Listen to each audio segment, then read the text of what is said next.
નમસ્તે વિદ્યાર્થી મિત્રો આજે આપણે કેન્દ્રાનુરાગી વિસ્થાપન પ્રક્રિયાના એક પ્રકાર SN1 પ્રક્રિયા વિશે વિસ્તૃતમાં માહિતી મેળવીશું. જે પ્રક્રિયા સામાન્ય રીતે 2 તબક્કામાં થતી પ્રક્રિયા છે. સૌપ્રથમ તબક્કામાં આલ્કાઇલ હેલાઇડ સંયોજનની પ્રોટીક દ્રાવક સાથે પ્રક્રિયા કરવામાં આવે છે. પ્રોટીક દ્રાવક એટલે મિત્રો એવા દ્રાવકો જે H+ આયન ધરાવે છે. આ H+ આયન જે છે એ આલ્કાઇલ હેલાઇડમાંનો જે હેલોજન પરમાણુ છે એની સાથે બંધ બનાવી અને અન્ય સંયોજન તૈયાર કરે છે. ઉદાહરણ તરીકે તૃતીયક બ્યુટાઇલ બ્રોમાઇડ જે છે એની પ્રક્રિયા પ્રોટીક દ્રાવક. આ પ્રોટીક દ્રાવક તરીકે મિત્રો તમે પાણી, આલ્કોહોલ અથવા તો એસિટિક એસિડ સમૂહના સંયોજનનો ઉપયોગ કરી શકો છો. તો તૃતીયક બ્યુટાઇલ બ્રોમાઇડની પ્રક્રિયા જ્યારે પ્રોટીક દ્રાવણ સાથે કરવામાં આવે છે ત્યારે એમાં રહેલો H+ આયન જે છે એ આલ્કાઇલ બ્રોમાઇડ અથવા તો તૃતીયક બ્યુટાઇલ બ્રોમાઇડમાંનો જે બ્રોમિન પરમાણુ છે એની સાથે બંધ બનાવી અને હાઇડ્રોજન બ્રોમાઇડ સંયોજન બનાવે છે.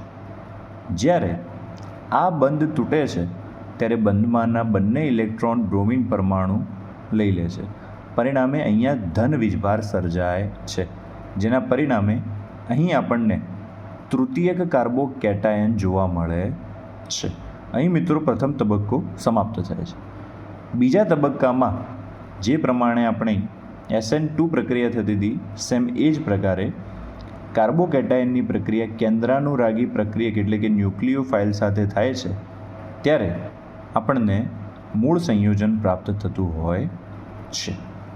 હવે મિત્રો આ પ્રક્રિયા દરમિયાન નીપજ આપણને કેટલી મળશે એનો સંપૂર્ણપણે આધાર કાર્બોકેટાયન ઉપર રહેલો હોય છે.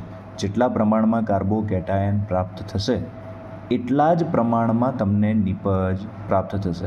અને કાર્બોકેટાયનનો સંપૂર્ણ આધાર આપણે જે પ્રક્રિયક લીધો છે એના ઉપર રહેલો છે, એની સાંદ્રતા ઉપર રહેલો છે.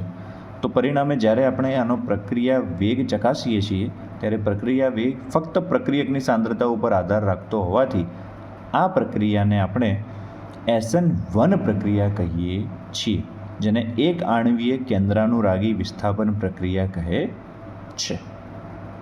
હવે મિત્રો આ જે પ્રક્રિયા છે એમાં નીપજ કેટલી મળશે એનો સંપૂર્ણપણે આધાર કાર્બોકેટાયનની સ્થિરતા ઉપર રહેલો છે. સામાન્ય રીતે 3 પ્રકારના કાર્બોકેટાયનની જાણકારી આપણે મેળવીએ તો પ્રાથમિક કાર્બોકેટાયન, દ્વિતીયક કાર્બોકેટાયન અને તૃતીયક કાર્બોકેટાયન. જે પૈકી આપણે જાણીએ છીએ, આગળ આપણે એનો અભ્યાસ કરી ચૂક્યા છીએ કે તૃતીયક કાર્બોકેટાયનની સ્થિરતા, એની સ્થાયીતા સૌથી વધુ હોય છે. દ્વિતીયક કાર્બોકેટાયનની સ્થિરતા તૃતીયકની સાપેક્ષે ઓછી, જ્યારે પ્રાથમિક કાર્બોકેટાયનની સ્થિરતા સૌથી ઓછી જોવા મળે છે.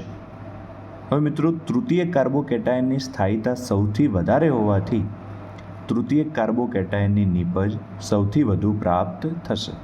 તો SN1 પ્રક્રિયામાં તૃતીયક પ્રક્રિયા જે છે જેમાં નીપજ સૌથી વધુ, ત્યારબાદ દ્વિતીયક અને પ્રાથમિક કાર્બોકેટાયન ધરાવતી જે આપણી નીપજ છે એ સૌથી ઓછી મળશે.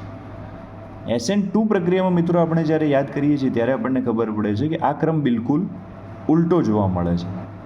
તો SN2 પ્રક્રિયામાં આવું થવાનું કારણ હતું અવકાશીય અવરોધ, જ્યારે SN1 પ્રક્રિયામાં આ પ્રકારની નીપજ પ્રાપ્ત થાય છે જેના પાછળનું કારણ છે કાર્બોકેટાયનની સ્થિરતા. તો આશા રાખીએ છીએ કે આપને SN1 પ્રક્રિયા વિશે વિસ્તૃતમાં માહિતી મળી હશે. આભાર.